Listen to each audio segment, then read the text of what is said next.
Rise of Mandhathu, Lanka's Forgotten Genius. Chapter 10. The Veins of the Ancients. The moon hung high, pale and silent, as Mandhathu descended into the forgotten depths beneath Ravana's palace. The king's revelation had unlocked a secret passage, a corridor concealed by illusion and guarded by time. Its entrance lay behind a statue of Ravana himself, carved with eerie precision, its eyes seeming to follow Mandhathu as he stepped beyond it.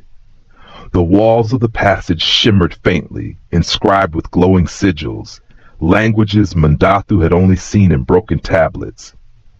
As he passed, the air grew colder, and a low hum resonated through the stone. The corridor was not dead, it pulsed with life, reacting to his presence. Symbols lit one by one in cascading patterns, guiding him deeper. Suddenly, a whisper, not heard with ears but felt in his bones, stirred from the walls. The vessel walks, the balance stirs, the question remains, will he restore or rule? He paused, breath catching. This place was more than a tunnel, it was a sentient archive.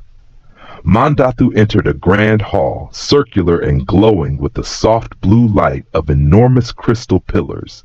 Each crystal contained moving images, visions of the ancient civilization that created the orb. He saw cities of floating towers, seas harnessed for energy, and warriors cloaked in white fire.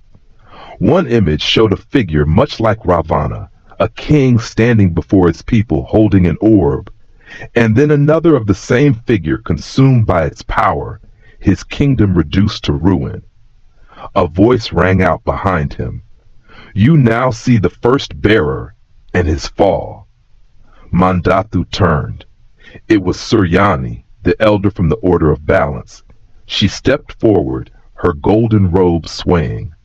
Ravana was not the first to guard the orb. He was the first to understand why it must be hidden. Suryani led him to a darkened alcove. A sealed book rested on a pedestal, surrounded by chains of light. It was the scripture of Kathira, the last surviving prophecy from the ancients. Only those marked by the orb could open it. As Mandhathu touched the cover, the chains dissolved, and the book flared open.